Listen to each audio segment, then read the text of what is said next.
Senior leader మాజీ కేంద్ర ఆర్థిక మంత్రి చిదంబరంకు ఏపీ విద్యాశాఖ మంత్రి లోకేష్కు మధ్య ట్విట్టర్ వార్ నడుస్తుందని చెప్పుకోవచ్చు. ముఖ్యంగా దేశంలో కొంతకాలంగా చర్చ నడుస్తున్నటువంటి లోక్సభ సీట్ల పెంపుకు సంబంధించినటువంటి అంశంలో భాగంగా ఓ ఇంగ్లీష్ పత్రికకు నారా లోకేష్ ఇంటర్వ్యూ ఇచ్చారు. ఆ ఇంటర్వ్యూ ప్రకారం దేశంలో సీట్ల సంఖ్య పెంచాల్సినటువంటి అవసరం ఉంది. పైగా 1971 జనాభా లెక్కల తర్వాత అది ఫ్రీజ్ చేసి దానికి ఆధారంగా ఇప్పటివరకు సీట్లను అనేది పెంచుకుంటూ వచ్చారు. మార్పులు చేర్పులు జరిగాయి. కానీ 2026 జనాభా లెక్కల తర్వాత అవి మార్చాల్సినటువంటి అవసరం ఉంది. సో అందుకోసం జనాభా లెక్కలకు సంబంధించి తో పాటు ఇప్పుడున్నటువంటి సీట్లను మార్చాలి అని చెప్పేసి లోకేష్ కామెంట్ చేశారు. అయితే ఇప్పుడున్నటువంటి సీట్లను మార్చడం ద్వారా 50% సీట్లు ఏవైతే పెంచాలనుకుంటున్నారో అలా పెంచడం ద్వారా దక్షిణాది రాష్ట్రాలకు అన్యాయం జరుగుతోంది. ఇది రాజ్యాంగ విరుద్ధము. ఎందుకు అనంటే దీనివల్ల ఉత్తర భారతదేశం దక్షిణ భారతదేశం అనే వైషమ్యాలు వస్తాయి. ఇవి మీకు తెలియదా అంటూ చిదంబరం కామెంట్ చేశారు ట్విట్టర్లో. సో దానికి లోకేష్ కూడా స్పందించారు. దక్షిణాది రాష్ట్రాలకు సంబంధించినటువంటి అభ్యంతరాలను తాము కూడా ముందు నుంచి లేవనెత్తుతున్నాము. అందులో భాగంగానే ఎన్డీఏలో కీలకంగా ఉన్నటువంటి తాము ఈ అభ్యంతరాలను కేంద్రం ముందు అలాగే ఎన్డీఏ పక్షాల ముందు ఉంచాము. అందుకే ఇప్పుడున్నటువంటి సీట్లను మార్చాలని నిర్ణయం తీసుకున్నప్పటికీ, డీలిమిటేషన్ చేయాలని నిర్ణయం తీసుకున్నప్పటికీ ఆ డీలిమిటేషన్ ప్రక్రియ అనేది ఏ రాష్ట్రానికి ఇబ్బందికరంగా లేకుండా ఇప్పుడున్నటువంటి సీట్లలో కనీసం 50% పెరిగేలాగా చర్యలు తీసుకుంటున్నాము. పైగా దామాషా ప్రకారం మాత్రమే ఈ సీట్ల పెంపు అనేది ఉండబోతోంది తప్ప ఉత్తరాదికిలో ఎక్కువ సంఖ్యలో ఉన్నటువంటి సీట్ల సంఖ్య ఉన్నటువంటి రాష్ట్రాల్లో ఎక్కువ పెరిగి తక్కువ సీట్ల సంఖ్య ఉన్నటువంటి రాష్ట్రాల్లో తక్కువ పెరగడం అనేది ఉండదు. దామాషా ప్రకారమే కనీసం 50% సీట్ల పెంపు అనేది ఉండబోతోంది అని చెప్పి చిదంబరంకు కౌంటర్ ఇచ్చారు. సో కొంతకాలంగా ఈ డీలిమిటేషన్ ముఖ్యంగా లోక్సభ సీట్ల సంఖ్యకు సంబంధించినటువంటి పెంపు అనే అంశం చర్చ జరుగుతూ ఉంది. అలాగే ఆ బిల్లులు వీగిపోయిన తర్వాత ఇటీవల ప్రధాని నరేంద్ర మోడీ స్వయంగా సీఎం చంద్రబాబు ఇంటికి వచ్చారు. చంద్రబాబుతో డిస్కస్ చేశారు. అలాగే ఆ మీటింగ్లో లోకేష్ కూడా ఉన్నారు. సో అది ఇప్పుడు మళ్ళీ జూన్లో ఈ డీలిమిటేషన్ బిల్లుకు సంబంధించి ఒక ప్రక్రియ జరగబోతూ ఉంది.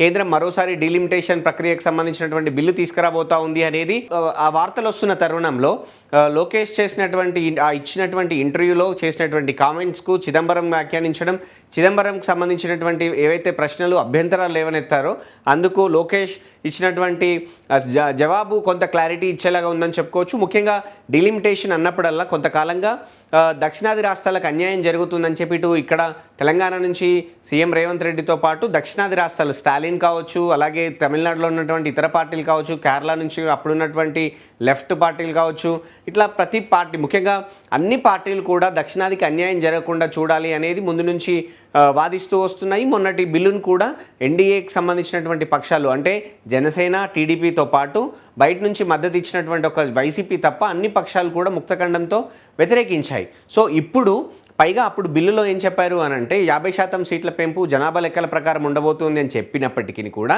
దామాషా ప్రకారం అనేది సీట్ల పెంపు ఉంటుంది అనేది కేవలం మాటల ద్వారా మాత్రమే చెప్పారు. ఆ బిల్లుకు సంబంధించినటువంటి డ్రాఫ్ట్లో ఎక్కడా లేదు.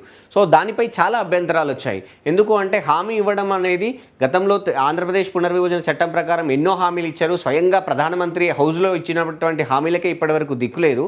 కానీ ఈ బిల్లుకు సంబంధించినటువంటి చట్టమైన తర్వాత హామీలు ఎలా నెరవేరుతాయి, చట్టంలో ఉంటేనే కదా అనేది ఒక రకమైన వాదన బలంగా వినిపించింది. దక్షిణాది రాష్ట్రాలన్నీ ముక్తఖండంతో వ్యతిరేకించాయి. ఇండియా కూటమి కూడా ముఖ్యంగా కాంగ్రెస్తో పాటు అలయన్స్ పార్టీలన్నీ కూడా బిల్లును వ్యతిరేకించాయి.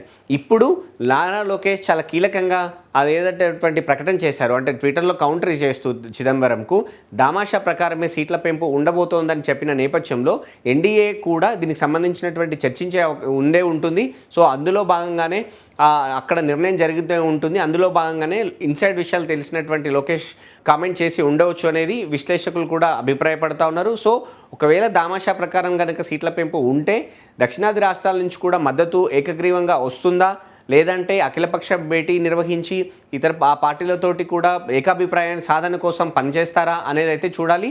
అయితే ఇక్కడ చంద్రబాబే ఈ ఏకాభిప్రాయ సాధన కోసం ఇతర పార్టీలతో ప్రతిపక్ష పార్టీలతో చర్చించే అవకాశం ఉంది అనేది కూడా బీజేపీ ఢిల్లీ వర్గాలు చెప్తున్నటువంటి మాట.